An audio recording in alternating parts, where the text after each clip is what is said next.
요거는 옮는 질환이기 때문에 주의하셔라.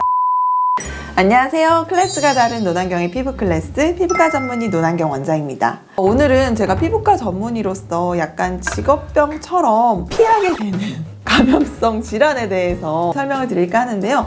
이제 저한테 오신 환자분들을 제가 피하게 된다는 게 절대 아니고 요거는 옮는 질환이기 때문에 주의하셔라 라는 의미로 이제 제가 설명을 드린 거예요. 어떠한 질환이 있는지 한번 들어보실게요.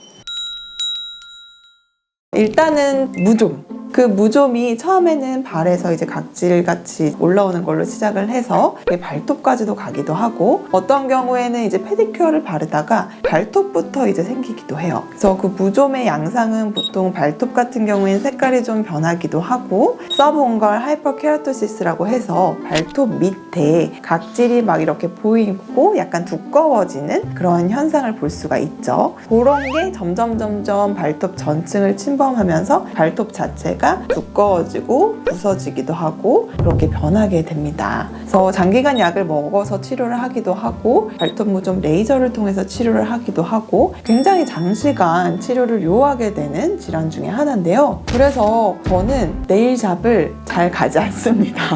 아니, 페디큐어를 할 때 특히 목욕 같은 거를 하기도 하고, 네일샵에서 물론 다 소독을 하시죠. 청결하게 하시는 거 당연히 저는 알죠. 네, 가끔 이제 청결하게 하지 않는 이제 네일샵을 보게 되면 거기서는 잘 하고 싶지가 않더라고요. 청결하게 하지 않으면 이 사람에서 저 사람으로 무좀균이 다 옮겨 다니거든요. 제가 거기서 옮아 오신 분들을 많이 보기 때문에. 그래서 그게 저의 또 하나의 직업병이자 좀 예방할 수 있는 또 꿀팁이 되겠고요. 또 한 가지, 헤르페스.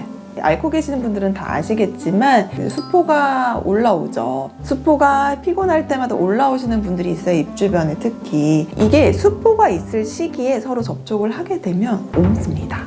그래서 보통은 이것도 가족끼리 우리 딸 이뻐 하면서 뽀뽀하고, 그러니까 이거에 대한 지식이 없을 때 실수로 이렇게 옮기는 경우가 있어요. 우리 아이들 너무 예쁘죠. 하지만 이미 이제 헤르페스가 걸리신 분들은 내가 수포가 있을 때 이것이 내 아이에게 옮길 수 있다는 사실을 좀 인지를 하셔야 돼요. 그래서 내가 좀 많이 피로해서 생길 것 같이 붉어지는 시기에는 누군가에게 접촉을 한다든지 막 너무 이뻐서 뽀뽀를 한다든지 이런 거는 좀 피하셔야 돼요. 그래서 어떤 아이들은 손가락에 그런 헤르페스가 걸려서 오는 경우도 있어요. 그래서 그걸 보면 이제 저는 피부과 의사로서 너무 이뻐서 이제 막 손가락도 뽀뽀도 해주시고 막 그러셨구나, 그렇게 또 생각을 하게 되죠. 이런 헤르페스는 평생에 걸쳐서 내가 필요할 때, 체력이 떨어질 때마다 올라오기 때문에 고통스러울 수도 있는 질환이에요. 그리고 초반에 연고 같은 거 처방받아서 갖고 계시잖아요. 초반에 좀 붉어지고 간질간질 느낌이 안 좋을 때 발라주시면 조금 더 빨리 나을 수가 있고, 물집이 이미 생겼을 때는 물집 생긴 기간 안에 최대한 관련된 약을 좀 항바이러스를 드셔야 좀 더 빨리 좋아질 수가 있으니까 방치하지 마시고 빠르게 피부과 전문의 병원에 내원하셔서 드레싱도 받으시고 치료도 받으시길 바랄게요. 그리고 또 한 가지 이제 피부과의 대표적인 감염성 질환이 있죠. 대상포진. 대상포진이 무서운 이유 중에 하나가 대상포진은 신경통이에요. 좀 연세가 많으신 분들 같은 경우에 몇 달 동안 갈 수가 있거든요. 그래서 절대적으로 초반부터 치료를 좀 적극적으로 하셔야 되고, 초반에 수액도 좀 맞으시고 하시면서 체력 회복을 빨리 해주셔야 대상포진의 신경통 기간이 짧아집니다. 그 신경통이 얼마나 힘든지는 제가 이전 영상에서도 말씀드렸었죠. 굉장히 통증이 힘듭니다. 그래서 초반에 내가 얼마나 얘를 치료를 잘했는지에 따라서 앞으로 경과가 달라지기 때문에 이제 정말 잘 알고 계셔야 되는 질환 중에 하나고요. 이 대상포진도 수두를 앓지 않은 사람들에게는, 또 예방접종을 하지 않은 사람들에게는 수두로 전염을 시킬 수가 있어요. 전염 기간은 보통 이제 대상포진 수포가 생겨 있을 때 그 수포를 통해서 접촉을 하게 되면 전염이 되는 거기 때문에 공기 중의 접촉은 아니거든요.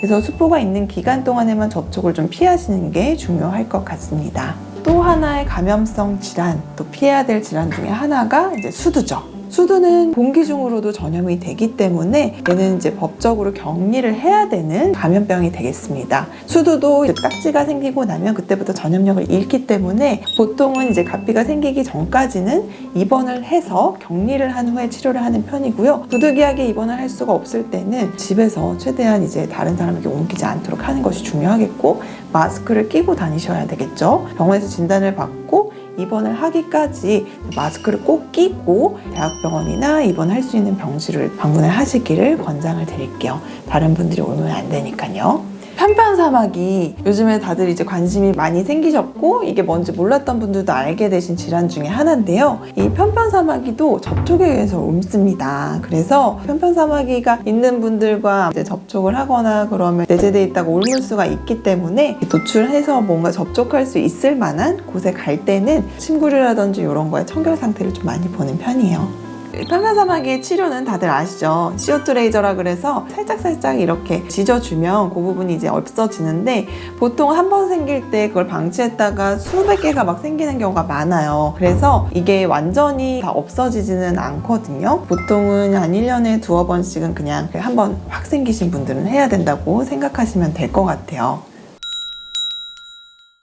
피부과에서 가장 많이 볼 수 있는 전염병 위주로 제가 설명을 드렸고 언제 옮는지, 어떻게 옮는지, 그리고 일상생활에서 어떻게 조심을 해야 되는지에 대해서 제가 말씀을 드렸습니다. 많은 도움이 되셨으면 좋겠고요. 요즘 또 여름이라 무좀 환자분들 많이 오시는데 예방을 할 수 있으면 좋죠. 예방을 할 수 있으면 좋지만 이미 걸리신 분들도 피부과에 내원하시면 치료가 가능하시니까요. 꾸준하게 잘 살펴보시고 피부과에 내원하시기를 권장을 드립니다. 노난경의 피부클래스 구독과 좋아요, 알림 설정 부탁드릴게요. 감사합니다.